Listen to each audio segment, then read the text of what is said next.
अस्सलाम वालेकुम everyone, welcome to Quintessence classes. तो क्विंटेसेंस अपना पहली बार कश्मीर में मेंटरशिप सेशन और मेंटरशिप का पूरा 1 साल का प्रोग्राम लेकर आ रहा है, जिसमें जितने भी बच्चे खुद से पढ़ना चाहते हैं, सेल्फ स्टडी करना चाहते हैं, लाइब्रेरी में पढ़ना चाहते हैं, लेकिन उनको हैंड होल्डिंग चाहिए, उनको गाइडेंस चाहिए, उनको टेस्ट चाहिए, उनको कंटिन्यूअस मेंटरिंग चाहिए, उनको पता होना चाहिए कि वैल्यू एडिशन कैसे इस्तेमाल करना है अपने आंसर्स में, उनको पता होना चाहिए कि आंसर राइटिंग की एनरिचमेंट कैसे करनी है, नोट्स को बेहतर कैसे बनाना है, कंटेंट कहां से पढ़ना है। ये सारी चीजें इस मेंटरशिप प्रोग्राम में हम आज शुरू कर रहे हैं, जिसका नाम है क्विंटेसेंस 360। ये 360 इस तरीके से बिकॉज इसमें प्रीलिम्स, मेंस और इंटरव्यू तक की स्टेज तक का आपका कंटिन्यूअस मेंटरशिप होता रहेगा। अब ये हम पहली बार 1-on-1 मेंटरशिप प्रोग्राम शुरू कर रहे हैं। ऑनलाइन ऑफलाइन दोनों केसेस में ये पॉसिबल है, आप आ सकते हैं इसमें, और ये आपका शुरू हो चुका है। चलो, so welcome to Quintessence classes.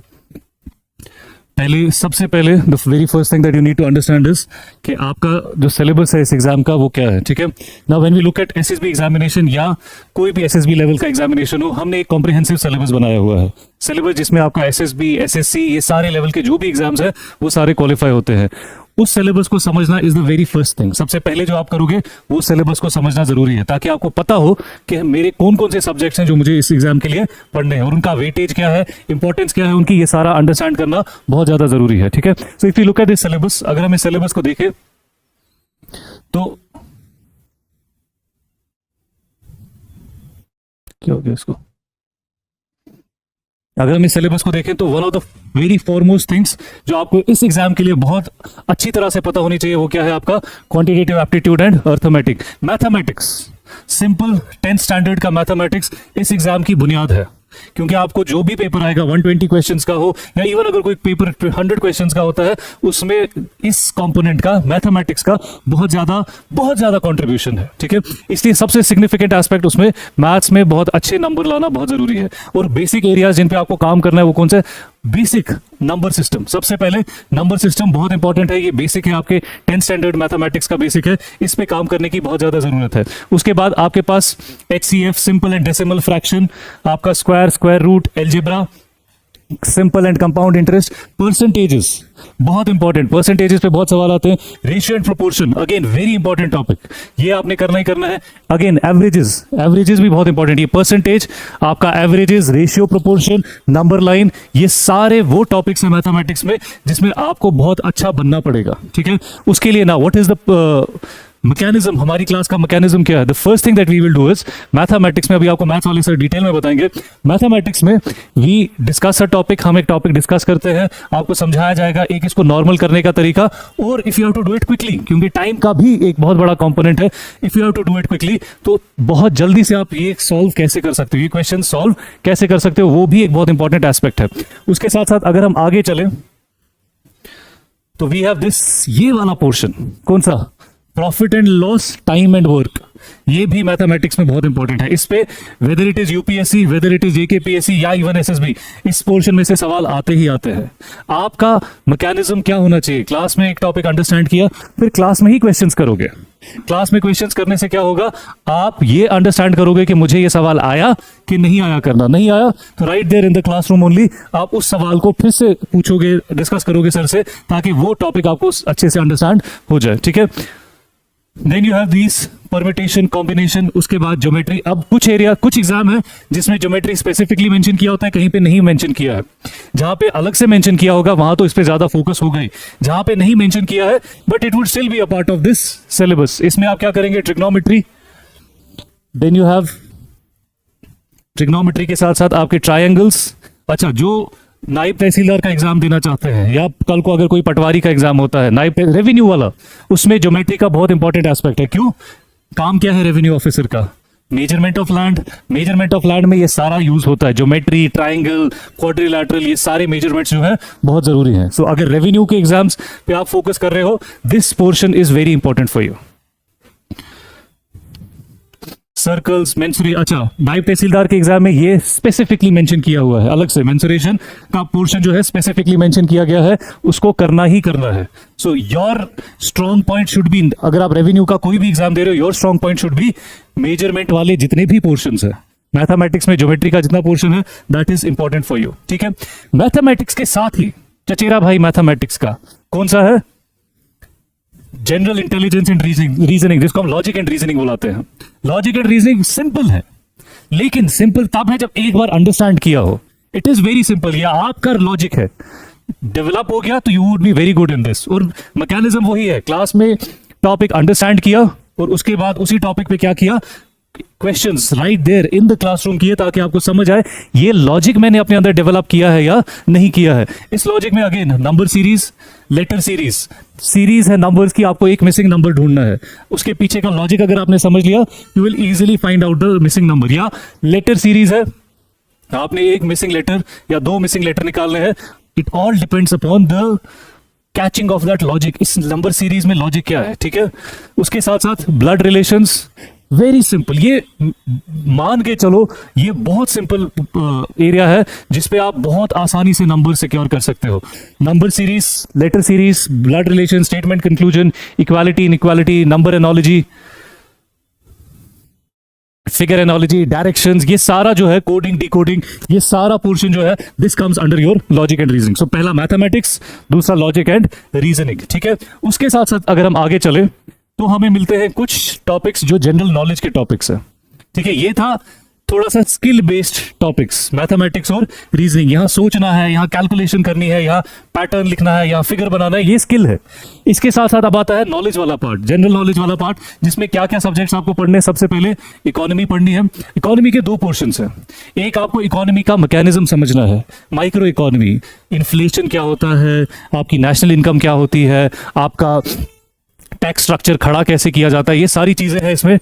उसके साथ साथ market economy, non market economy, ये सारी चीजें, concept of growth, national income accounting, GDP, GNP, ये सारे फीचर्स हैं इकोनॉमी के, ये सारे कंसेप्ट्स हैं इकोनॉमी के जो आपको अच्छे से पता होने चाहिए।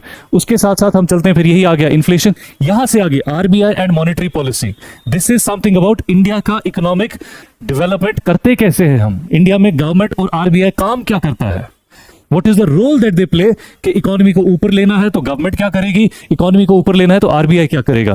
फिर बजट कैसे बनता है, साल का बजट कैसे बनाया जाता है, गवर्नमेंट में क्या क्या चीजें की जाती हैं, क्या क्या पॉइंट्स हैं जो बजट में डिस्कस किए जाते हैं, दैट इज ऑल्सो देयर। उसके साथ साथ planning and resources, external sector.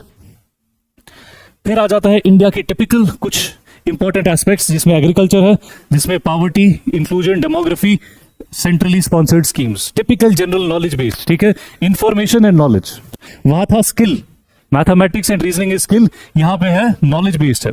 उसके बाद आ जाता है सबसे डरावना सब्जेक्ट, है ना। सबसे डरावना क्यों, क्योंकि लगता है वो इतना लंबा, ये पढ़ेंगे कैसे और खत्म कैसे करेंगे, 1001 डेट्स याद कैसे रखेंगे, बट वो सब नहीं करना है, ठीक है।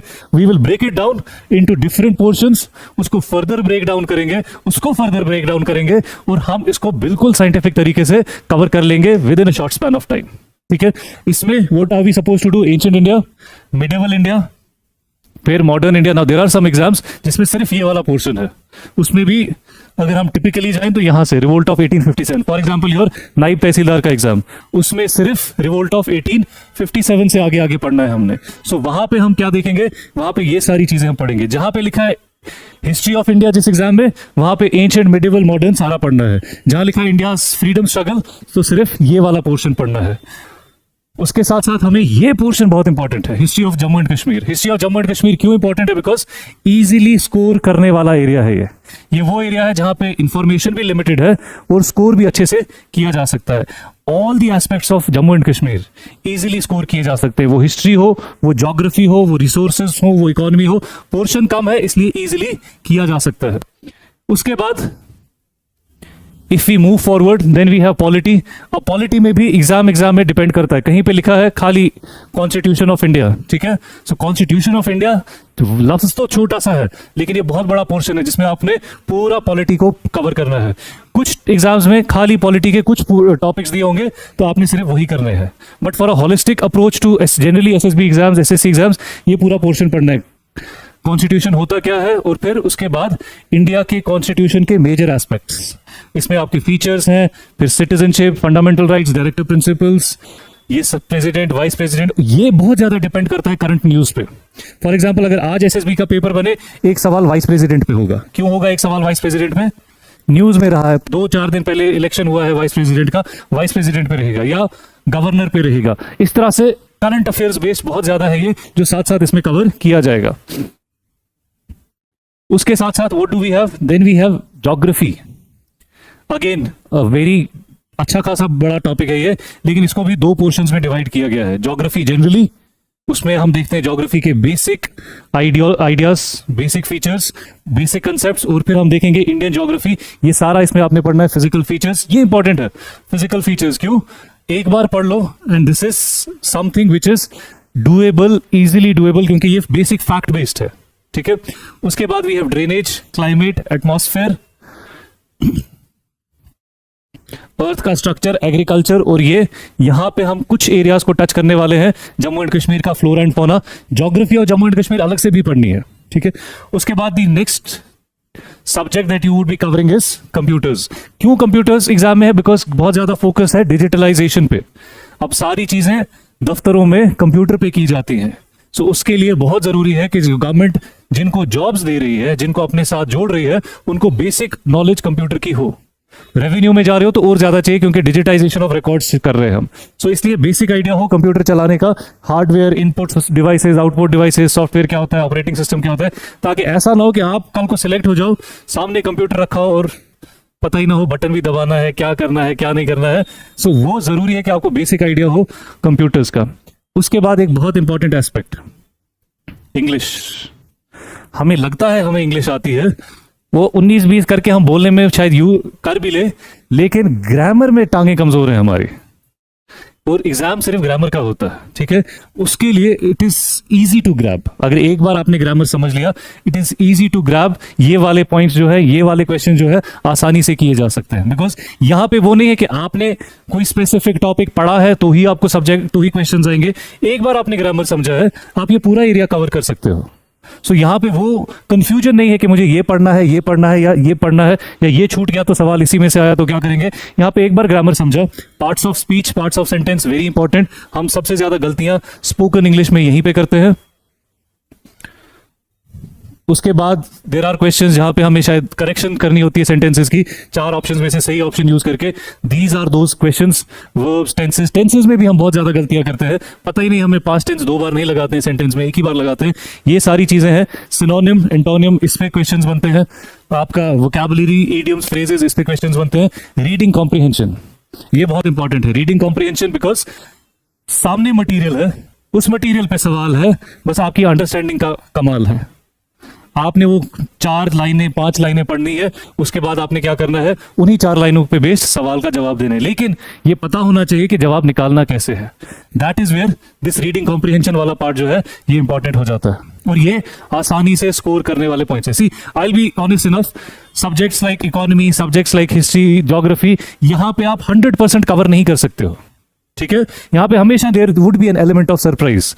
Subjects like English, subjects like logic and reasoning, subjects like mathematics, यहाँ वो element of surprise सबसे कम है। So इसलिए सबसे आसानी से ये स्कोर किए जा सकते हैं पॉइंट्स। उसके बाद general science, again 10th standard की, जो आप सब पढ़ के आए होगे, फिर आपने आगे अरबी पढ़ी हो, फारसी पढ़ी हो, या इंजीनियरिंग की हो, कुछ भी किया हो, ये वाली साइंस सब पढ़ के आते हैं। सो वही साइंस है जो यहाँ पे हमें करनी है, फिजिक्स, केमिस्ट्री एंड बायोलॉजी। उसके बाद ये वाला इंपॉर्टेंट टॉपिक है, again this is typically based on current affairs. ये वाला पोर्शन करंट अफेयर्स बेस्ड है। इसमें एनवायरमेंट में हम एक तो ये इसका थोड़ा सा टेक्निकल पार्ट देखते हैं, कंसेप्ट्स ऑफ एनवायरमेंट। उसके साथ साथ इसमें जो सबसे इंपॉर्टेंट एस्पेक्ट हमें मिल जाता है, एनवायरमेंटल डिग्रेडेशन, पोल्यूशन पे, और करंट अफेयर्स।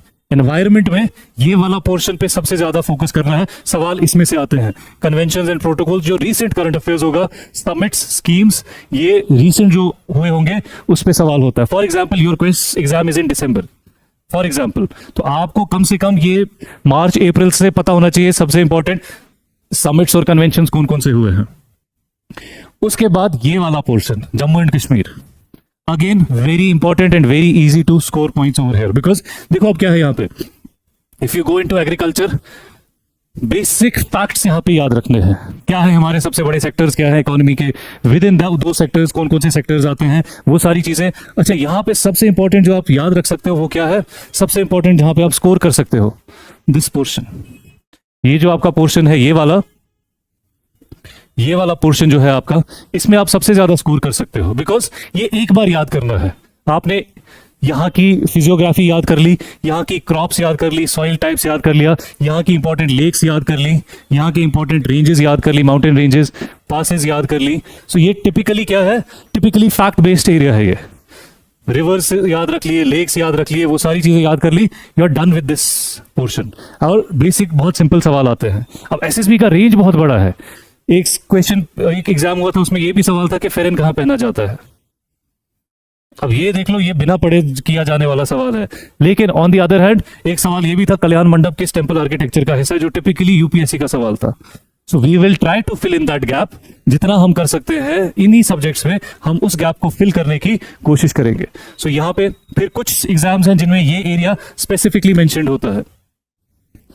ये वाला एरिया जे एंड के पंचायती राज एक्ट, ठीक है, ये तो करना ही करना है फॉर एवरी एग्जामिनेशन। आपको जनरली भी पता होना चाहिए, और उसके अलावा किसी भी एग्जाम के लिए ये रीऑर्गेनाइजेशन एक्ट तो पढ़ना ही पढ़ना है। This is the constitution of your union territory. कि यूनियन टेरिटरी का सेटअप कैसा होगा, किस तरह की बनेगी, गवर्नमेंट का सेटअप क्या होगा, वो सारी चीजें हमें यहाँ पे नजर आती हैं। उसके साथ ये जुड़ा हुआ ही है, और ये भी साथ में आपने करना है आरटीआई एक्ट भी। So these are some areas of your static portion जो आपको करने ही करने हैं। उसके बाद then you have current affairs. Current affairs में अवार्ड्स, ठीक है, करंट अफेयर्स में major sporting events, current affairs में मेजर इलेक्शंस एंड लीडर्स, ये सारी चीजें बहुत इंपॉर्टेंट है।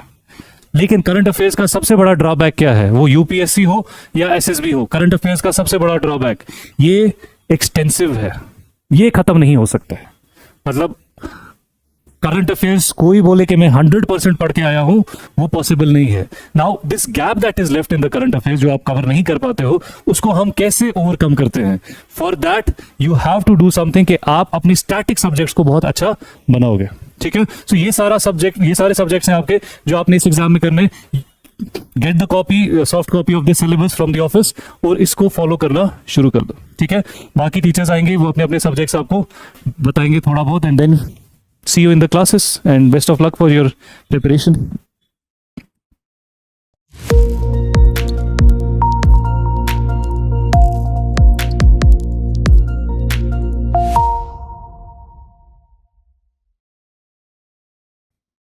मुझे जो कंपोनेंट पढ़ाना है दैट इज मैथ्स पढ़ाना है, ठीक है। मैथ्स का सेक्शन है। मैथ्स में क्या क्या पढ़ोगे आप, उसमें दो चीजें हैं। एक है अर्थमेटिक टॉपिक्स, और उसके अलावा है आपके एडवांस मैथमेटिक्स के टॉपिक्स। ये दो मैथ्स है। ये जो सिलेबस फ्रेम हुआ है, ये एसएससी जो सिलेबस है, एसएससी सीजीएल का जो सिलेबस है,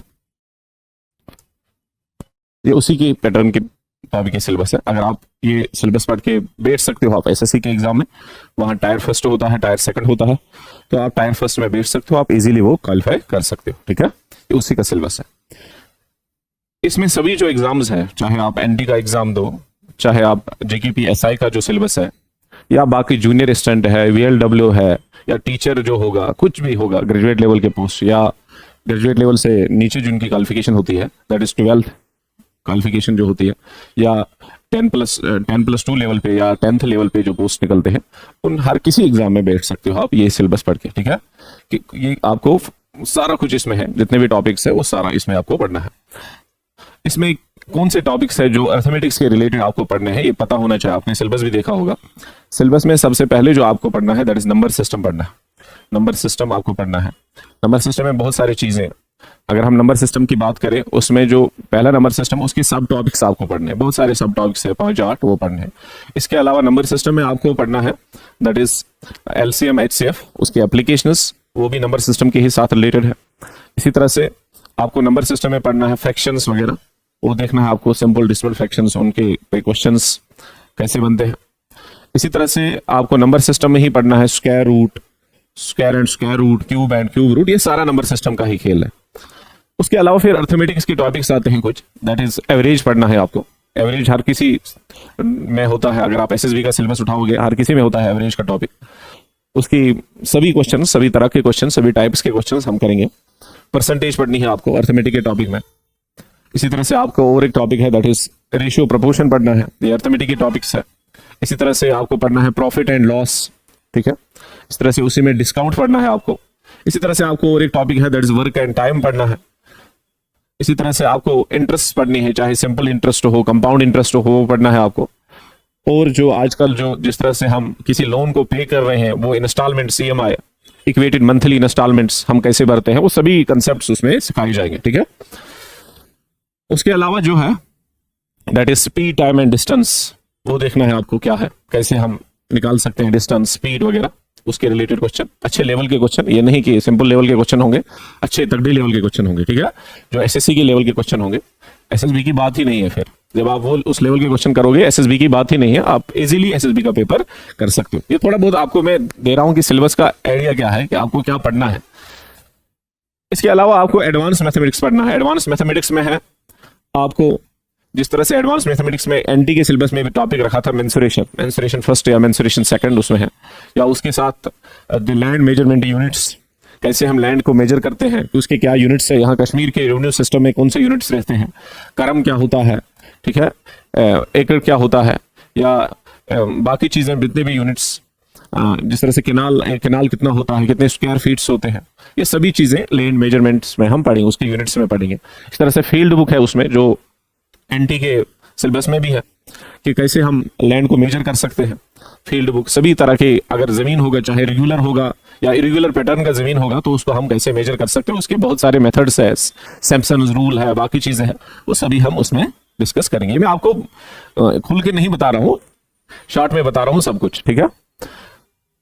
इसके अलावा आपको पढ़ना है ट्राइगोनोमेट्री है, जो SSC के सिलेबस में है आपके। इसके अलावा सिलेबस में है अलजेब्रा पढ़नी है आपको। इस तरह से परम्यूटेशन एंड कॉम्बिनेशन पढ़नी है आपको। बहुत सारे टॉपिक्स है जो आपको पढ़ने हैं, इसमें थोड़ा टाइम लगेगा आपको। मैथ्स में शायद मैथ्स से ही स्टार्ट होगा, आप मैथ्स जो आपका पहला कंपोनेंट है, मैथ्स से ही स्टार्ट होगा, और इसके साथ और एक जो होंगे, इसके साथ और कंपोनेंट्स, मैथ्स से ही शुरुआत होगी आपकी, ठीक है। जो आपका बैच स्टार्ट होगा रेगुलर बैच, तो मैथ्स से ही शुरुआत होगी उसकी, ठीक है। थोड़ा बहुत इसमें ज्यादा ही वक्त लगता है बाकी सब्जेक्ट्स के मुकाबले में, क्योंकि सिलेबस भी बहुत ज्यादा है। एक ही बार पढ़ना है, दोबारा पढ़ने की फिर जरूरत न पड़े। बस आपको क्या करना है, उसके बाद यहां से जाके सभी कंसेप्ट्स आपको क्लियर करवाई जाएंगे। उसके बाद क्या करना है आपको, उसके बाद आपको थोड़ा बहुत खुद भी क्वेश्चंस करने हैं। मैं बताऊंगा कहां से करने हैं, मैं उसके आपको PDF भी प्रोवाइड करूंगा उन क्वेश्चंस का, या प्रीवियस ईयर के क्वेश्चन जो SSB में आए हैं, उसके लिए मैं बुक बताऊंगा कौन सी लानी है आपको, जिससे आप वो सॉल्व कर सकते हैं। प्रीवियस ईयर के पेपर्स देखनी है, या इन फ्यूचर कौन से क्वेश्चन आने की उम्मीद है, तो उन पे भी हम वो भी देखेंगे, ठीक है। ये समझ आ गया? थोड़ा बहुत हम पढ़ेंगे आज। इसी रैंडम टॉपिक को ही उठाता हूं, ठीक है। शुरुआत तो मैथ्स में एक सीक्वेंस है कि मैथ्स को सीक्वेंस के हिसाब से ही चलना है। पहले नंबर सिस्टम से ही स्टार्ट करना होता है, क्योंकि नंबर सिस्टम जब आपको अच्छी तरह से क्लियर हुआ होगा, तब जाके बाकी टॉपिक्स को भी आप अच्छी तरह से पढ़ पाओगे। लेकिन ये मुश्किल भी नहीं है, अगर हम बीच में भी उठा सकते हैं, ये कोई मुश्किल चीज नहीं है, आप ये पढ़ सकते हो। मैं टॉपिक एक उठाता हूं, that is permutation and combination, ठीक है। Permutation and combination, permutation and combination.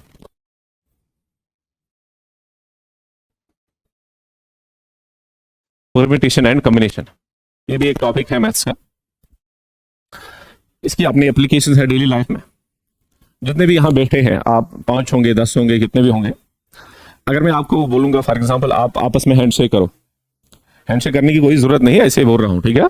आप आपस में हैंडशेक करो। कितनी हैंडशेक्स पॉसिबल है इस क्लास में? कितने हैंड्स? अगर 50 बच्चे होंगे क्लास में, तो आपको मुश्किल हो जाएगा, ठीक है, इस क्वेश्चन को सॉल्व करना। तो इस तरह के क्वेश्चंस को हम सॉल्व करते हैं with the help of combination, ठीक है। तो परम्यूटेशन कॉम्बिनेशन ही यहाँ यूज होती है। 1 सेकंड में बता सकते हो आप कितने हैंडशेक्स पॉसिबल है। अगर 50 होंगे, 50 बच्चे होंगे, हैंडशेक्स में हमेशा 2 आते हैं, दैट इज कॉम्बिनेशन की फार्मूला NCR। यहाँ n का वैल्यू है दैट इज 50, और बच्चे कितने हैं हैंडशेक में, कितने बच्चे आते हैं एक दूसरे के साथ? 2, इसलिए r का वैल्यू है 2। हम आगे देखेंगे इसको, ठीक है, ऐसे ही बता रहा हूँ। इसी तरह से अगर मुझे आपको इस रो में बिठाऊंगा 5-6 को, फिर मुझे फोटोग्राफ लेना होगा, आपको फोटोग्राफ लेना होगा। आप चेयर्स पे बैठे होंगे, तो फोटोग्राफ लेना होगा आपका। तो कितने तरीके से आपको मैं बिठा सकता हूं, कितने तरीके से आपकी सीट्स को मैं अरेंज कर सकता हूं ताकि मैं फोटोग्राफ आपका ले सकूं, ठीक है। तो बहुत सारे तरीके, अगर 5 होंगे, अगर इसकी पोजीशन यहाँ पे है, इसको मैं इस साइड भी ले सकता हूं, फिर उठा सकता हूं। पहले तो ऐसे ही उठाऊंगा, फिर इसकी पोजीशन को चेंज करूंगा, फिर किसी दूसरे की पोजीशन को चेंज करूंगा। इस तरह से हम बहुत सारे तरीके से अरेंजमेंट बना सकते हैं, फिर फोटोग्राफ उठा सकते हैं। इस तरह के क्वेश्चन अगर सॉल्व करने होंगे तो हम परम्यूटेशन और कॉम्बिनेशन से ही कर सकते हैं, ठीक है। तो ये डेली लाइफ के आपकी बहुत सारी प्रॉब्लम्स को सॉल्व करता है, जिसके लिए आपको दिमाग बहुत ज्यादा खर्च होगा, लेकिन ये आपको बिल्कुल आसानी में 1 सेकंड में उसको उड़ा सकता है।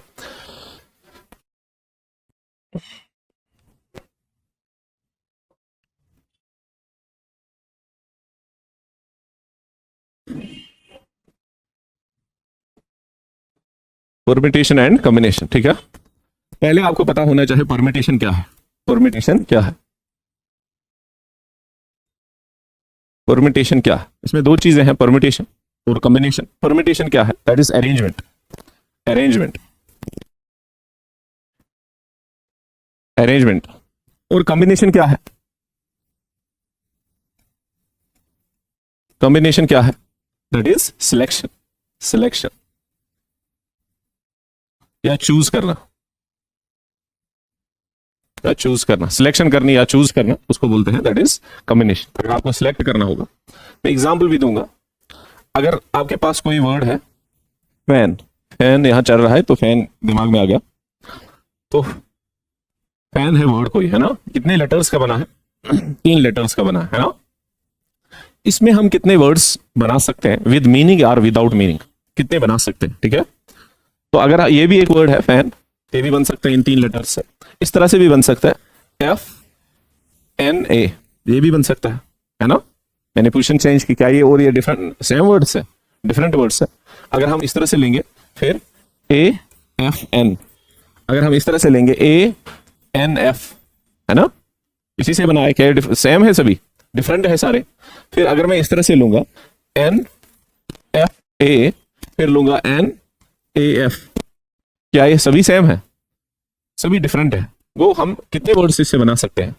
6 वर्ड्स। और कोई बना सकते हैं हम इसके अलावा? आप बता सकते हो कोई और बना सकते हैं? किसी और पोजीशन को चेंज करके बना सकते हैं किसी लेटर की? कोई नहीं, ठीक है। वो इससे पॉसिबल जो वर्ड्स है, चाहे विद मीनिंग और विदाउट मीनिंग, कितने हैं? 6। वो लेकिन आपने सोच लिया यहाँ पे कितने बना सकते हैं, ऐसे आपने मैन्युअली किया है। हो सकता है कल आपको 12 लेटर्स का वर्ड होगा, तो उसमें आपको बहुत सारी रिशफल्स करनी होंगी पोजीशंस को, फिर जाके आपको बहुत सारे वर्ड्स मिलेंगे। तब तक सभी SSB क्वालिफाई करेंगे जब तक उसको आप अरेंज करते रहोगे, ठीक है। इसलिए उसको सॉल्व करने के लिए, इस तरह की प्रॉब्लम्स को सॉल्व करने के लिए हम इजीली परम्यूटेशन से कर सकते हैं। कितने वर्ड्स बना सकते हैं, कितनी रिशफल कर सकते हैं, कितने अरेंजमेंट इसमें ला सकते हैं, ठीक है, कितने पॉसिबल अरेंजमेंट्स है।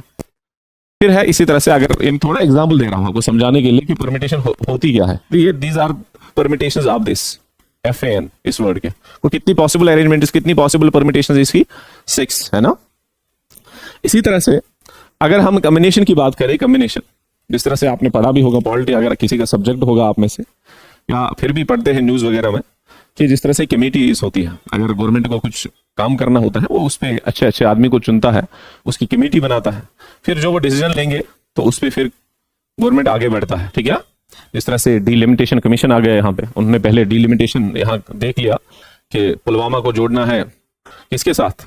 नॉर्थ कश्मीर के साथ, ठीक है, बारामूला के साथ, उधर इधर किया। डिलिमिटेशन कमीशन ने नई कॉन्स्टिट्यूएंसी जो फ्रेम की यहाँ की, तो उसमें डिलिमिटेशन कमीशन ने अपना रिपोर्ट सबमिट किया, फिर उस पे जाके जो इलेक्शन कमीशन ऑफ इंडिया ने उसी हिसाब से यहाँ पे जो रिसेंटली इलेक्शन हुए थे, असेंबली के इलेक्शन, जिस तरह से उमर सरकार उसी पे चल रही है आजकल, तो पहले डिलिमिटेशन कमीशन ने उन कॉन्स्टिट्यूएंसी की बाउंड्रीज तय की थी, कहां से क्या कॉन्स्टिट्यूएंसी है। वो एक कमीशन बैठता है, उसमें एक कमेटी होती है, 5-6 मेंबर होते हैं। गवर्नमेंट के पास बहुत सारे रिसोर्सेज होते हैं, बहुत सारे ह्यूमन रिसोर्सेज होते हैं। फॉर एग्जांपल पार्लियामेंट कमेटी कोई बनानी है, उसमें गवर्नमेंट के पास अच्छे दिग्गज आदमी है, तो उसमें 5 मैन है अच्छे खासे, उसपे अच्छी खासी महारत है उनको, और है 3 वुमेन एंड 3 वुमेन।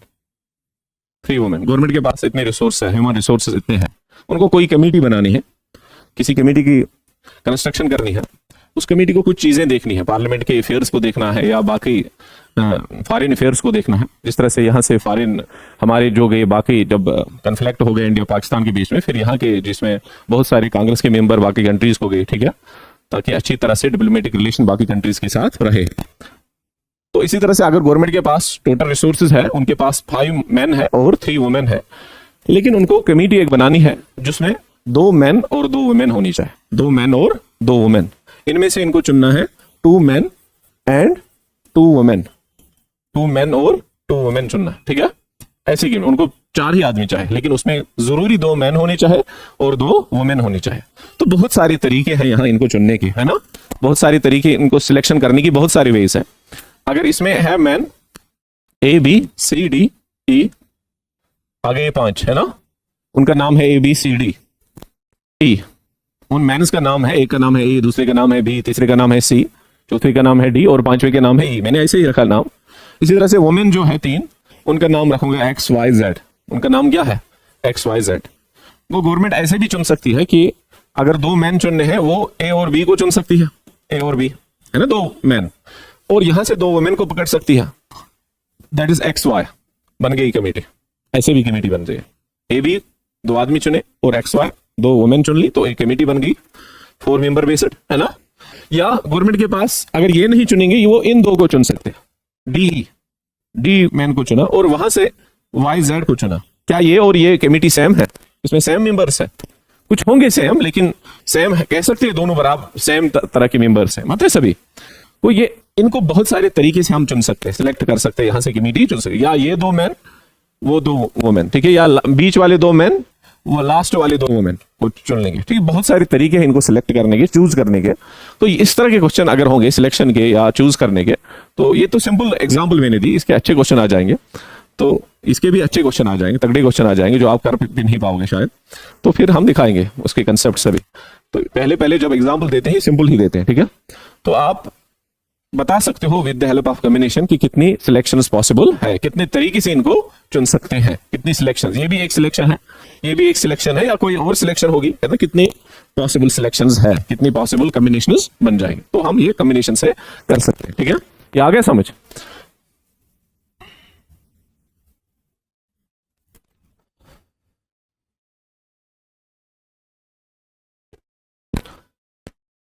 फिर रही बात, कभी कभार दोनों चीजें यूज होती है एक साथ क्वेश्चन में। फॉर एग्जाम्पल परमिटेशन भी यूज होते हैं, कॉम्बिनेशन भी यूज होते हैं। अगर आपका वर्ड है, यह है वर्ड कोई, इसमें कितने लेटर्स है? 7 लेटर्स। अगर आपको 4 लेटर्स का कोई वर्ड बनाना है इन्हीं में से, आपके पास 7 लेटर्स अवेलेबल है, आपके पास रिसोर्स है कितने? 7 लेटर्स है, उनमें से आपको 4 लेटर्स का वर्ड बनाना होगा। लेकिन कंडीशन यह है कि उनमें से उन 4 लेटर्स में एक वॉवेल जरूरी होना चाहिए, एक वॉवेल जरूरी होना चाहिए। तो यहां वॉवेल्स कितने हैं? वॉवेल है, दैट इज आई भी है, और कौन सा है? ई भी है, 2 वॉवेल है ना, 2 वॉवेल, उनमें वॉवेल जरूरी होना चाहिए। 4 लेटर्स का वर्ड बनाना है आपको, लेकिन उन 4 में से एक जरूरी होना चाहिए वॉवेल। अगर आप ई लोगे, ENGL, ये भी बन गया, इसमें आपने वॉवेल रख लिया, दैट इज ई रख लिया, है ना, बाकी सभी कंसोनेंट्स ही रख लिए 3। या आप ऐसे भी ले सकते हो, दैट इज INGL, ये भी ले सकते हो। मैंने आई लिया वॉवेल इसके साथ, ये कह रहा है ना वहीं से कि वॉवेल एक जरूर रखना है। तो यहां आपके 2 चॉइसेस है ना, 2 चॉइसेस। चाहे आप इस वॉवेल के साथ जाओगे, इस वॉवेल के साथ जाओगे, ई वॉवेल या आई वॉवेल के, इनको फिर अंदर से फिर से परमिटेशंस होंगे। ये भी बन सकता है एक वर्ड, ई को ही रखेंगे हम, ऐसे कर सकते हैं EGNL, ई के ही साथ गया, लेकिन ये दूसरा वर्ड बन गया। कोई इसकी फिर अंदर से परमिटेशन बहुत सारी बनेंगे, लेकिन यहां 2 चॉइसेस है आपके पास, 2 सिलेक्शंस कर पाओगे आप, या आई के साथ जाना है मुझे या आई के साथ। यहां दोनों चीजें यूज होती हैं, दैट इज कॉम्बिनेशन भी, सिलेक्शन भी करनी है, कौन सा वॉवेल हम चूज करेंगे, और उसके साथ फिर अंदर से इसकी परमिटेशन भी हो जाएंगे, अरेंजमेंट भी कर सकते हो आप, ठीक है, इस ई को बीच में भी ला सकते हो, ठीक है। बहुत सारे वर्ड्स पॉसिबल है। फिर तो इस तरह के क्वेश्चन में दोनों चीजें यहां पे अप्लाई होगी, दैट इज परमिटेशन भी एज वेल एज कॉम्बिनेशन भी, ठीक है। ये आ गया समझ यहां तक?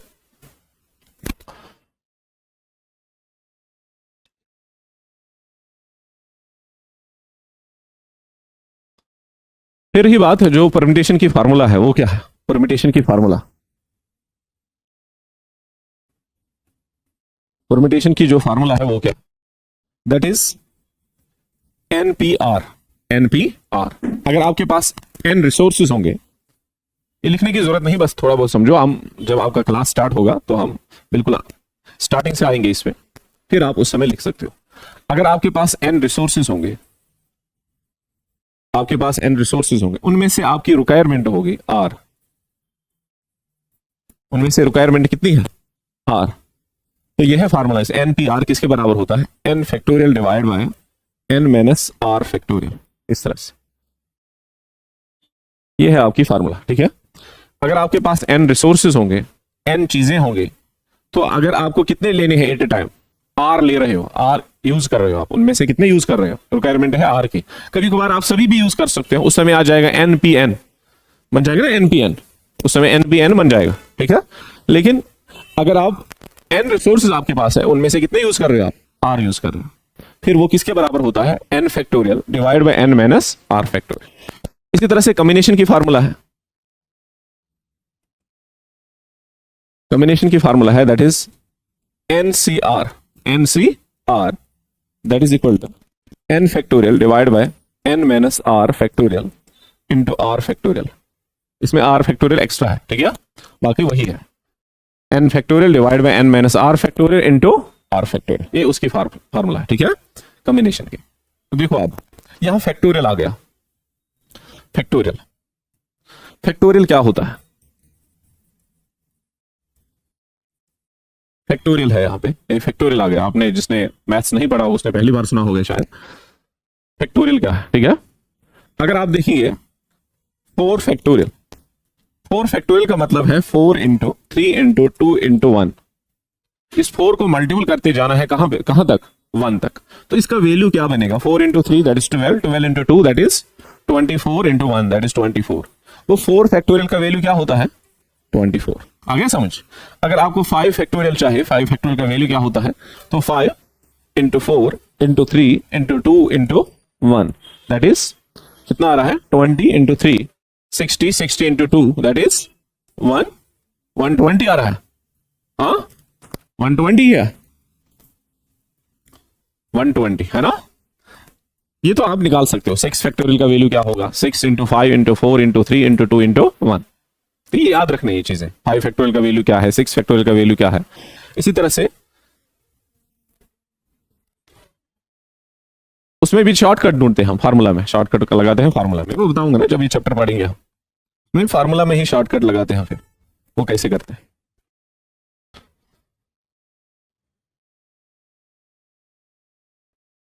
देखो ये तो पता है आपको, 0 फैक्टोरियल, 0 फैक्टोरियल भी है, ठीक है। 0 फैक्टोरियल किसके बराबर होता है, 0 के बराबर नहीं होता है, 1 के बराबर। किसके बराबर, इसका वैल्यू क्या होता है, 1। इसके बाद है 1 फैक्टोरियल, 1 फैक्टोरियल भी होता है 1 के बराबर। किसके बराबर, 1 के बराबर। कंफ्यूजन है, ये कंफ्यूजन भी दूर करेंगे, मत लो टेंशन। 2 फैक्टोरियल किसके बराबर होगा, 2 इंटू 1 दैट इज 2।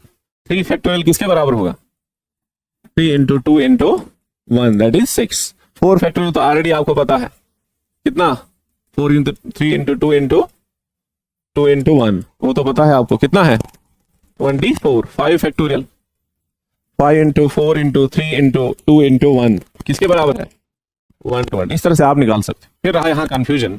अच्छा ये बताओ मुझे, अगर ये है 2 फैक्टोरियल है ना, अगर इस तरह से होगा -2 फैक्टोरियल, वो किसके बराबर होगा, किसके बराबर होगा, 2 के ही बराबर, हाँ किसके बराबर, आपका मैथ्स है शायद सब्जेक्ट, फिर हाँ -2 फैक्टोरियल अगर होगा वो किसके बराबर, आप कहेंगे -2 इंटू -1, यही है, वो आ जाएगा फिर +2, यही है। फिर अगर अच्छा अगर -3 फैक्टोरियल होगा, -3 फैक्टोरियल वो क्या आ जाएगा, -3 इंटू -2 इंटू -1, यही। फिर क्या होगा, हाँ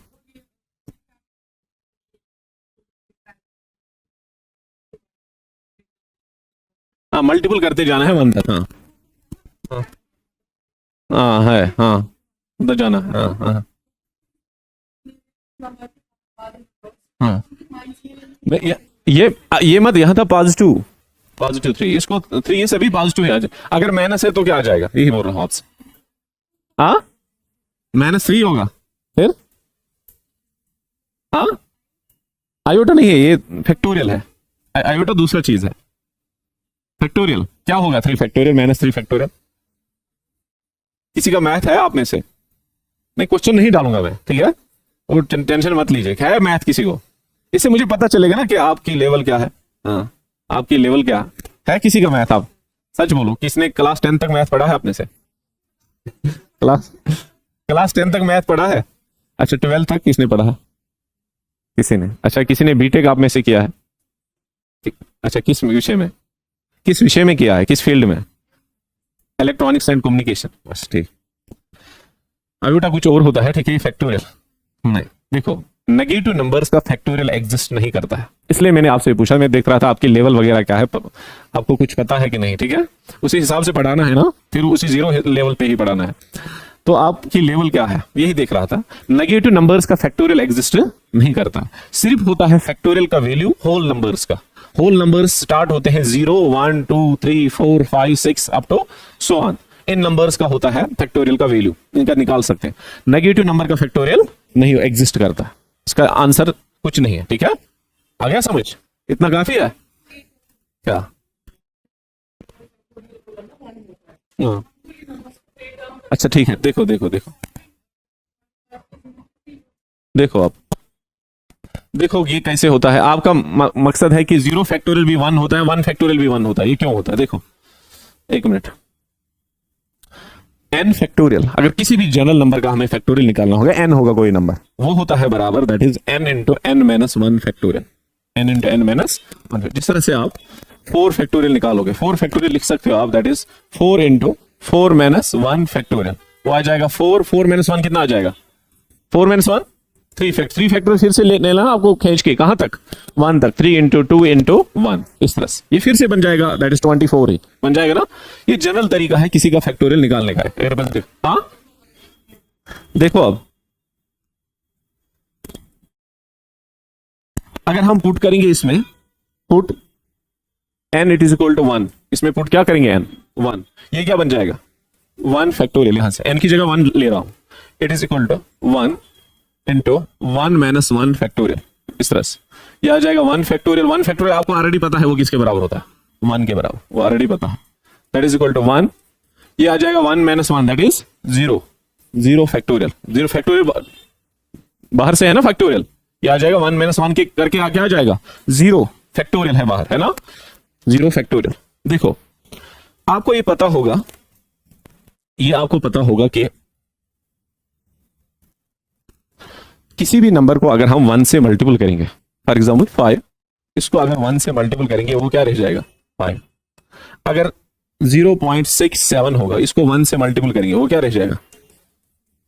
67। कोई भी नंबर अगर होगा, अगर 1 से उसको मल्टीपल करेंगे उस पर कोई फर्क नहीं पड़ता है, इसलिए 1 को बोलते हैं मल्टीप्लिकेटिव आइडेंटिटी। क्या बोलते हैं इसको? Multiplicative identity. 1 किसी भी नंबर से मल्टीपल करेंगे वो वही रहता है, वो नंबर चेंज, जिस तरह से 0 है एडिटिव आइडेंटिटी, 0 किसी भी नंबर को ऐड करेंगे उसको कुछ फर्क पड़ेगी? किसी भी नंबर को आप 0 जोड़ दो फर्क नहीं पड़ती उसको बोलते हैं 0 को एडिटिव आइडेंटिटी। 1 को क्या बोलते हैं? Multiplicative identity. आ गया समझ? यहां पे भी उसी कंसेप्ट को हम यूज करेंगे। 1 क्या है यहां? 1 किसको मल्टीपल हो रहा है? 0 फैक्टोरियल। 1 क्या है? It is a multiplicative identity. अगर किसी नंबर को हम मल्टीपल करेंगे कुछ फर्क पड़ती है उसको? वो वही रहता है, इसलिए आ जाएगा 1 it is equal to 1 into 0 factorial. 0 factorial रह जाएगा 0 फैक्टोरियल। आपने देख लिया अब 0 फैक्टोरियल कैसे होता है 1 के बराबर। आगे ना 0 फैक्टोरियल 1 के बराबर। हमने इस आइडेंटिटी का यूज किया, मल्टीप्लिकेटिव आइडेंटिटी का। ठीक है, मुझे लगता है थोड़ा बहुत आपने समझ लिया होगा। ठीक है, तो एक क्लास में इंसान को जज नहीं कर सकते, आपको लगभग 1-2 महीने मेरे साथ रहना होगा, फिर आप उसके बाद कुछ बोल सकते हैं।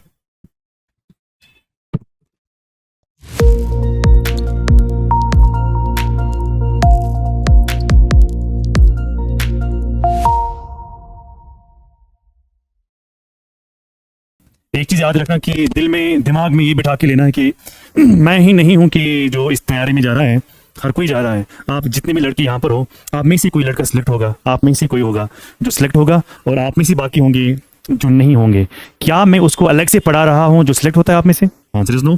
क्या उसको मैं नहीं पढ़ा रहा हूँ, या मैं उसको अलग पढ़ा रहा हूँ कि इसको अलग पढ़ा रहा हूँ जो सिलेक्ट हो रहा है, जो नहीं सिलेक्ट हो रहा है तो उसको अलग से पढ़ा रहा हूँ? नहीं, क्लास एक ही है, टीचर अपने अपने सब्जेक्ट से पढ़ा रहे हैं, और सिलेक्ट भी आप में से होगा, और सारे मगर नहीं होंगे। भाई ये मैं रियलिटी बता रहा हूँ, चाहे आपको दिल पे बैठी की बात या ना बैठी की बात, पर सच तो ये आप ही जानते हो कि आप में से कोई लड़का होगा जो सिलेक्ट हो जाएगा, और आप में से ऐसे होंगे जो सिलेक्ट नहीं हो जाएंगे। अब सिलेक्ट कैसे होता है इंसान? क्या ये सिलेक्ट होता है कि टीचर पर, सिर्फ टीचर पर ही होता है ना? For example, if I teach you any subject called XYZ is a subject, for example आपको मैं पढ़ाता हूँ, तो द मोमेंट मैं स्टार्ट करता हूँ, चाहे जो भी क्लास में बच्चा है, मैं यही पढ़ा रहा हूँ ना, ABC XYZ में पढ़ा रहा हूँ। तो जब मैंने पढ़ाया आपको, तो क्या मैं, आप जो सारे बच्चे हो यहाँ पर, क्या मैं आपको अलग पढ़ा रहा हूँ किसी को जो सिलेक्ट हो जाएगा? Answer is no. मगर क्या ये सच बात है कि सब सिलेक्ट नहीं हो जाएंगे? क्या मैं ऐसा चाहूंगा कि सब ना सिलेक्ट हो? मैं चाहूंगा कि सब सिलेक्ट हो, पर ये रियलिटी है ना। हाँ, थोड़ा हार्श रियलिटी है, पर रियलिटी है कि सब लोग सिलेक्ट नहीं हो जाएंगे, और जो सिलेक्ट हो जाएंगे वो आप में से होंगे। अब वो डिसाइड किस पर होगा? वो सिर्फ टीचर पर ही नहीं होता है। मैं कहता हूँ टीचर प्लस स्टूडेंट की जो एफर्ट्स होंगे, तब जाके जो रिजल्ट होगा ना, वो बनेगा आपका कंक्रीट रिजल्ट, ठीक है ना। इसी लड़की ने भी कहा कि मैं 2 साल से घर में थी, कोई 4 साल से घर में था, किसी ने 1 साल जाया किया, किसी ने किसी और एग्जाम में, हाँ कहीं और था तो उसने कुछ और जाया किया। तो सब I think are in the same boat. एक ने एक तरीके से टाइम जाया किया, दूसरे ने दूसरे तरीके से टाइम जाया किया, पर टाइम जाया हुआ। Yes sir no. Second thing जो मैं अल्टीमेटली आपको बोल रहा हूं कि अगर किसी में से आपका किसी का मैथ्स अच्छा होगा, मैथ्स आपका बहुत अच्छा होगा, लेकिन उसी का ज्योग्राफी जो होगा ना, ज्योग्राफी बहुत ही वीक होगा। अच्छा, जिसका ज्योग्राफी अच्छा होगा ना, जिसका ज्योग्राफी अच्छा होगा, उसका इंग्लिश जो है ना, उसका इंग्लिश कमजोर होगा। तो अब मैं क्या निकालूं कंक्लूजन? कंक्लूजन ये है, all are in the same boat. Clear? अगर आपका ज्योग्राफी कमजोर है, मैथ्स ठीक है, दैट डज नॉट मीन कि आप सिलेक्ट हो जाओगे। ये दिमाग से बाहर निकालना।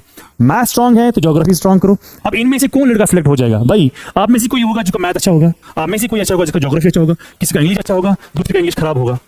तो आप क्या करना है? For example, if I talk about myself, my strength is in geography, maths and my strength in geography, but I am weak in English, I am weak in computer science, what will I do? So जितनी मेहनत मैं यहाँ कर रहा था या कर रहा हूँ, उतनी मेहनत मुझे यहाँ पर भी करनी है। तो ऐसा ना समझना कि मैं किसी पार्ट को छोड़ूं, उसके बाद वही पार्ट में, फॉर एग्जाम्पल उसी पार्ट में फिर क्वेश्चन आते हैं, फिर मैं नहीं कर पा रहा हूँ, जिसकी वजह से लड़का बाहर हो जाता है। लेट मी टेल यू एक इंटरेस्टिंग फैक्ट। एक लड़का मेरे पास आया, वो पॉलिटी पढ़ रहा था, उसका पॉलिटी अच्छा नहीं था, यानी उसका पॉलिटी था कमजोर। पॉलिटी के सिलेबस में I think it was perhaps SI, वो मेरे पास आया, सर मुझे पॉलिटी स्ट्रांग नहीं है, मुझे मैथ भी अच्छा है, मुझे इंग्लिश भी अच्छा है, मुझे वो भी अच्छा है, मुझे भी अच्छा है, पर जो पॉलिटी है ये मेरा अच्छा नहीं है। अब सर मैं क्या करूं? तो मैंने कहा कि क्या किया है? बोला कि सर उसमें कम से कम 6, 7, 8 लाइनें हैं, 1, 2, 3, 4, 5, 6, 7 लाइनें ऐसे ही सिलेबस में। तो मैं पहले 2, 4 पढ़ रहा हूं, तो बाकी मुझसे नहीं होगा कि मैं नहीं पढ़ूंगा। मैंने कहा कि दिस रॉन्ग। आपको इतना टाइम था, आपने क्यों नहीं पढ़ा? बोला कि सर वो ये वगैरह वगैरह। उसने बहुत सारी चीजें बताई जिसमें उसका टाइम जाया हुआ है। उसने क्या किया है? उसने खुद से ही पढ़ी 3, 4 लाइनें, लेकिन जो लास्ट वाली लाइन थी ना, वो थी स्टेट रीऑर्गेनाइजेशन एक्ट। क्या था? एक्ट। तो पूरी पॉलिटी में कहीं पर भी क्वेश्चन नहीं आए थे। Out of 9 question from the polity, 9 way from the same line. अब उसे कितने क्वेश्चन छूट गए? एक लाइन छोड़ने से 9 के 9 क्वेश्चंस छूट गए। तो बेहतर क्या है? बेहतर आपको टाइम है, अभी कोई पोस्ट नहीं आई है, पोस्ट जब आएगी उसमें भी टाइम लगता है ना। एप्लीकेशन में पहले आती है एडवर्टीजमेंट, उसके बाद एप्लीकेशंस, उसके बाद टाइम भी होता है, उसके बाद पता नहीं कब होता है। हाँ, अगर सीधा सीधा ही रहा, अगर फिर कोर्ट में गया तो फिर पता ही है आपको कि एंटी का जो मसला है, हाँ कब निकला था। आई मस्ट से कि उसका एग्जाम महीने 2 महीने में होना चाहिए था, लेकिन क्या पता कब होगा?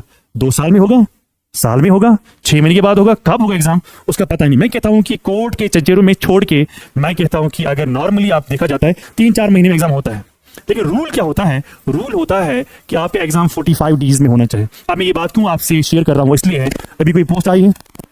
नो, मत आई कोई पोस्ट। जब कोई पोस्ट आई नहीं है, आप क्या सोच रहे हो? भाई कोई पोस्ट है ही नहीं, मैं क्यों पढ़ूं? आपने वही सोचा ना 2 साल से, 1 साल से कि किया ना गलत आपने। तो मैं कह रहा हूं कि ये आपके लिए अच्छा है अगर पोस्ट नहीं है। क्यों? क्योंकि जब तक पोस्ट आएगी 6 महीना आपको हमारे साथ बैठना होगा। तो 6 महीने में आप क्या करोगे? आप करोगे प्रिपरेशन। Yes sir no? मगर प्रिपरेशन करोगे दिमाग से भी और दिल से भी। दिल भी रखना है ना इधर ही, दिमाग भी इधर रखना है ना, तो तब जाके बात बनती है, अदरवाइज कुछ भी नहीं होगा। फिर वही, आप घर में थे, बैठे हुए थे, टाइम जाया कर रहे थे। यहाँ आने के बावजूद टाइम जाया ना करना। आप आ रहे हो यहाँ पर लेकिन पढ़ नहीं रहे हो, तो वो भी हो गया सेम थिंग कि आप टाइम जाया कर रहे हो। एक्चुअली क्लास में हो आप, फिजिकली हो आप, पर मेंटली आप यहाँ पर नहीं हो, ना दिल से ना दिमाग से, सिर्फ बॉडी यहाँ पर बैठी हुई है, तो वो भी नहीं होना चाहिए। अगर आपकी क्लास 4 घंटे तक है, 4 घंटे का फोकस आपका रहना चाहिए इधर ही। अब मुझे बताओ, जरा आप मुझे बताइए, अगर आप आज भी ऐसा नहीं करोगे ना, फिर क्या करोगे? आपकी एज छोटी थोड़ी है। जो ये एज होती है ना, ये होती है शादी की एज। यस और नो? होती है ना? मुझे बताइए कितना प्रेशर होता है इस एज में। पैसा कमाना भी, शादी भी, इज्जत भी, माँ बाप भी, सब कुछ इसी एज में ही घूम रहा है। जिस एज में शादी होनी चाहिए थी, उस एज में हम नौकरी ढूंढ रहे हैं। यस और नो? हम नौकरी के पीछे लगते हैं, हमारी एज चली जाती है। तो आपको हर कोई चीज ना बैलेंस करनी पड़ती है। यस और नो? मगर सारी प्रॉब्लम्स का सोल्यूशन जो है ना, वो है सैलरी। सैलरी का मतलब है, वो है जॉब। जॉब लगा, सैलरी मिली, सैलरी मिली, हर प्रॉब्लम का सोल्यूशन। मैं सबको ही कहता हूं क्लास में, फॉर एग्जांपल अगर खुदा न खास्त घर में कोई परेशानी होती है, छोटी सी छोटी परेशानी अगर घर में हो जाएगी ना, तो एक लड़का चूर चूर हो जाता है उसको, अगर उसकी जेब में पैसा ना होता है। अगर उसकी जेब में अब पैसा है, फिर खुदा ने खास अगर बड़ी प्रॉब्लम हो जाती है ना घर में, उसको हैंडल कर पाता है। क्यों हैंडल कर पाता है? क्योंकि वो फाइनेंशियली स्टेबल है। तो मेरा पॉइंट ये है, आजकल की तारीख में, आजकल के दौर में जो ये नया ग्लोबल वर्ल्ड है, नया वर्ल्ड ऑर्डर है, इसमें आपको अपने आप में स्टेबिलिटी रखना जरूरी है। वो स्टेबिलिटी अगर फाइनेंशियली आप हो, तब जाके आप ऐसा करते। आप देखो महंगाई कितनी है, अभी 8th पे कमीशन हुआ ही, आप देखो कितनी महंगाई है। द डे 8th पे commission announce by the government of India, आप मुझे बताओ उसके बाद कितनी इन्फ्लेशन होगी, कितना महंगा हो जाएगा मार्केट। मेरे पास 100 रुपये जेब में है, लेकिन 150 मेरा खर्चा है, मैं क्या करूं? तो कितना परेशान हो जाऊंगा मैं हर रोज। 50 रुपये हर रोज मुझे कर्जा होता है, कमा नहीं पा रहा हूँ, कमा रहा हूँ लेकिन महंगाई बहुत ज्यादा है। बेहतर है ये जो एज है ना आपकी, अब जो हुआ सो हुआ, जो भी आपका टाइम पीछे था जो चला गया, लीव इट। अब खुशखबरी क्या है? कोई भी अभी नोटिफिकेशन नहीं आई, जैसा नो, कोई भी नोटिफिकेशन नहीं आई। बेहतर है कि हम तैयारी करेंगे, जब नोटिफिकेशन आएगी तब हम तैयार होने चाहिए। बस मेरा मकसद ही होना चाहिए। बस वो लेके वही मेरा सवाल था कि आप क्या मकसद लेके आए हैं। मकसद ये था कि सर हमें पढ़ना है, जॉब निकालनी है। अभी कोई जॉब नहीं है, इट हार्डली मैटर्स, लेकिन जब जॉब निकलेगी तब तक हम तैयार होने चाहिए। मान लेते हैं आपको यहाँ पर 1 महीना हो जाएगा, आपके 6 महीने हमारे साथ 1 महीना हो जाएगा। मान लेते हैं जॉब निकल गई, 2 महीने के बाद एग्जाम है, क्या आप तैयार हो? मत होंगे तैयार? 3 महीने के बाद तैयार हो जाओगे? Answer is no. तो बेहतर क्या है? आप बेहतर है कि जॉब निकलने से पहले ही मैं रेडी होना चाहिए, सर नो। तो कोई टॉपिक पढ़ते हैं। जैसे अभी न्यूज में, अगर आपने न्यूज देखी होगी, कुछ दिन पहले इक्लिप्स हुआ था। इक्लिप्स, शैडो पड़ता है एक बॉडी का दूसरे पर, शैडो पड़ता है। For example if I write here Eclipse, हुआ था इक्लिप्स। इक्लिप्स 2 किस्म के होते हैं, एक होता है लूनर इक्लिप्स, एक होता है सोलर इक्लिप्स। यस और नो? लेकिन जो अभी हुआ न्यूज में, जो भी आया था, वो हुआ था व्हाट? Lunar Eclipse. और अगर आपने न्यूज में देखा होगा कि we had a moon,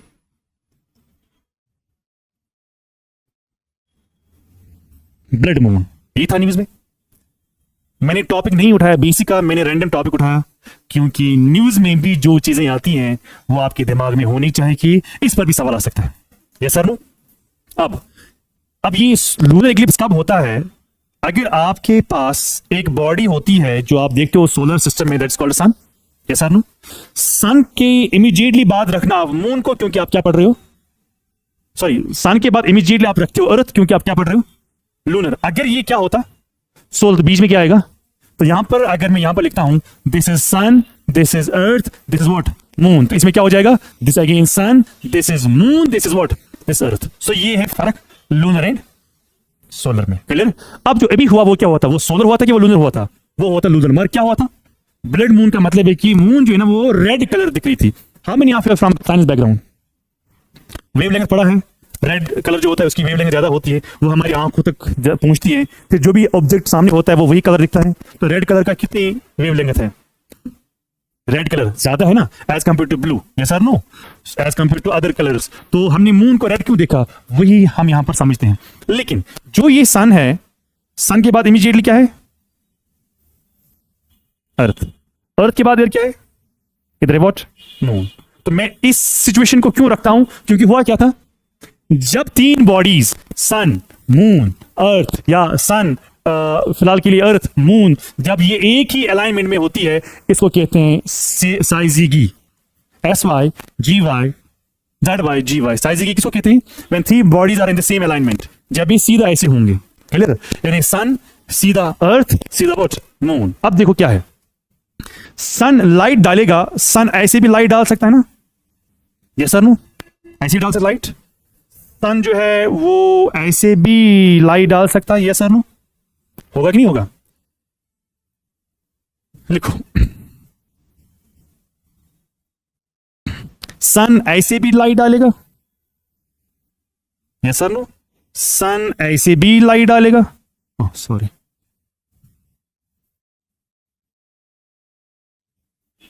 yes sir no?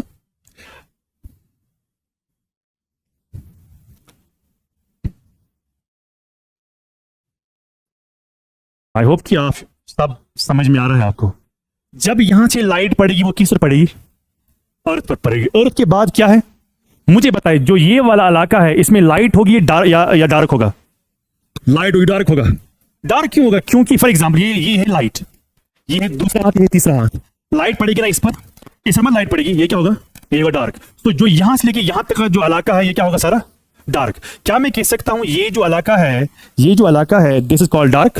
Dark मतलब लाइट नहीं होगी, मगर इस इलाके को हम कहते हैं, ज्योग्राफी में हम इसको कहते हैं अम्ब्रा। क्या कहते हैं, अम्ब्रा, UMBRA।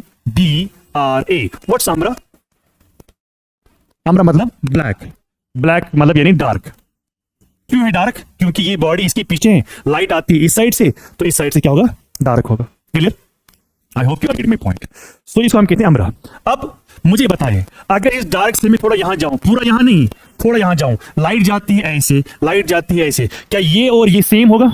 मान लेते हैं कि अगर मैं इसकी बात करता हूं या मैं इसकी बात करता हूं, तो इस इलाके को क्या कहते हैं? क्या ये कंप्लीट डार्क होगा, कंप्लीट लाइट होगा? ना वो कंप्लीट डार्क होगा ना कंप्लीट लाइट होगा। इसको हम कहते हैं पेनिम्ब्रा।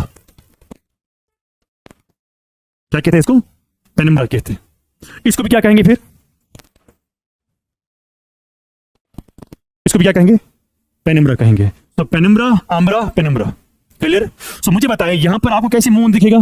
मून दिखेगा ना तो आप उसको कहोगे क्लियरली ब्राइट है, ना तो क्लियरली डार्क है, तो उसको हम कहते हैं पेनिम्ब्रा। जहां पर क्लियरली डार्क पीरियड होगा that's called umbra. Clear? I hope you are getting my point. अच्छा, मेरा एक सवाल है, अगर मून यहां पर होगी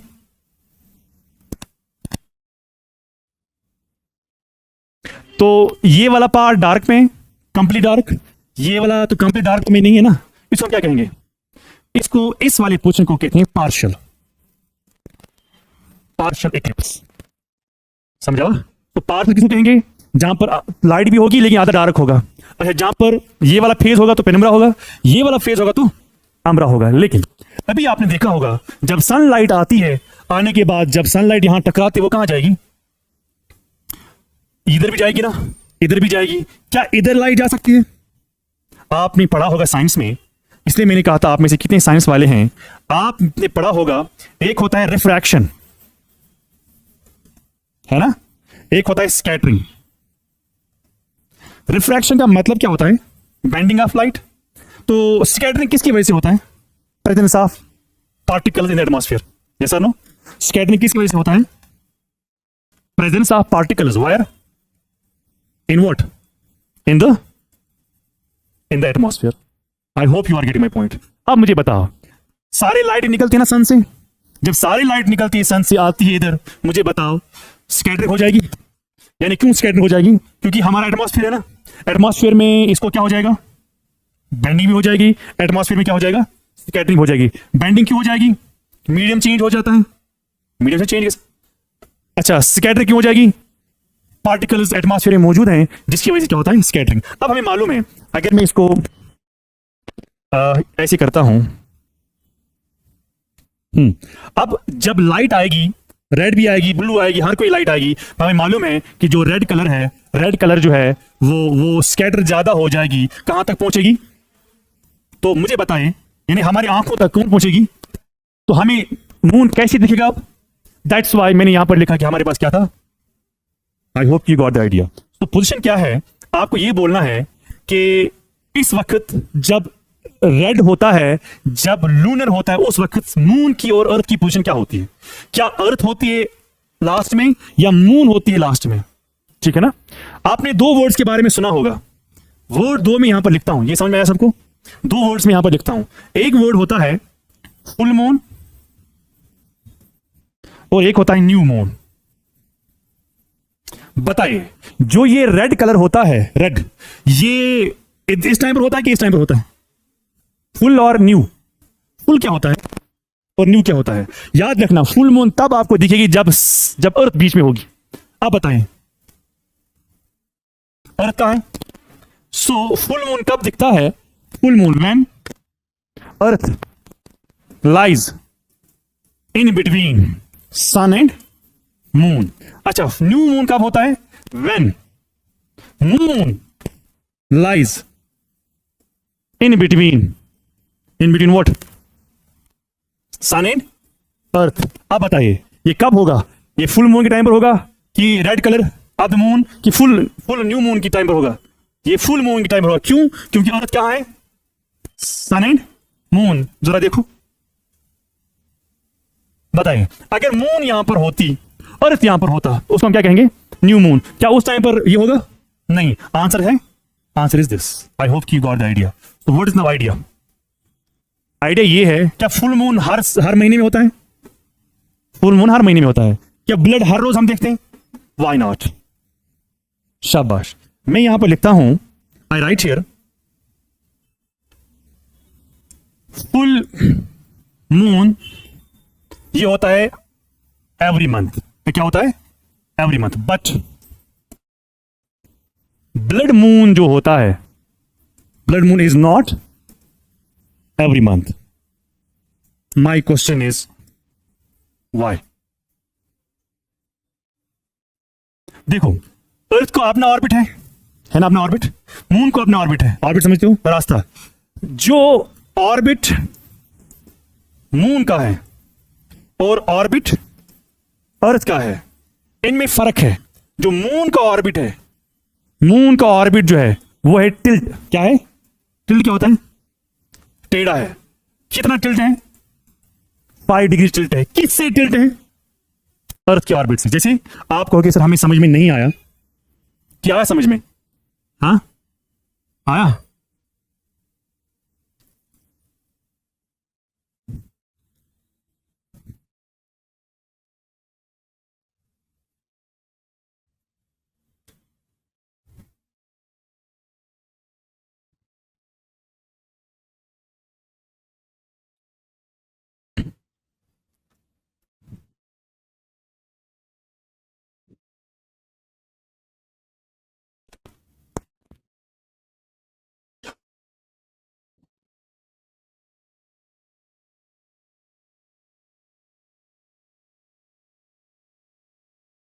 See, what is this? Sun? What is this? What is this? So यहां से oh.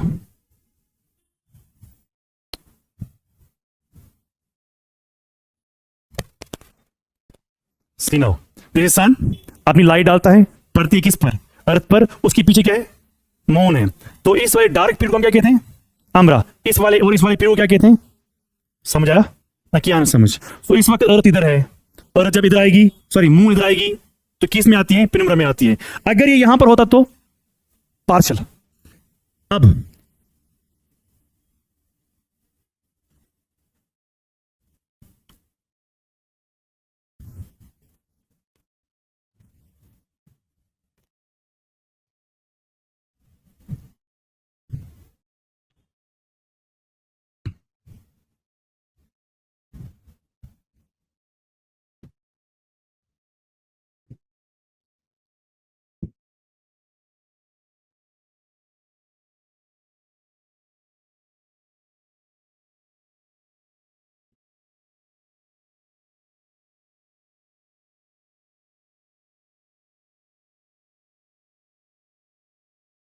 see now,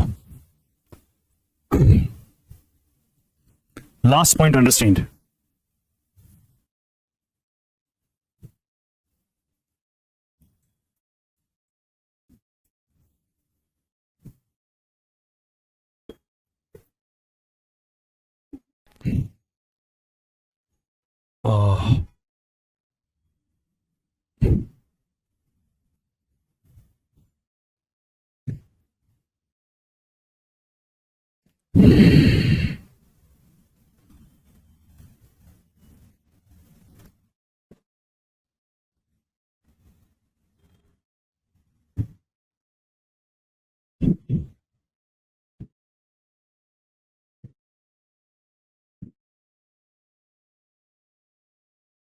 सी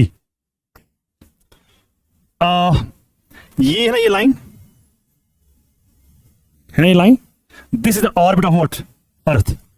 क्या यही ऑर्बिट सेम है अर्थ मून को भी? ना, ये घूम रहा है इसके इर्द गिर्द, ये घूम रहा है इसके इर्द गिर्द। देखिए भाई यहां देखो,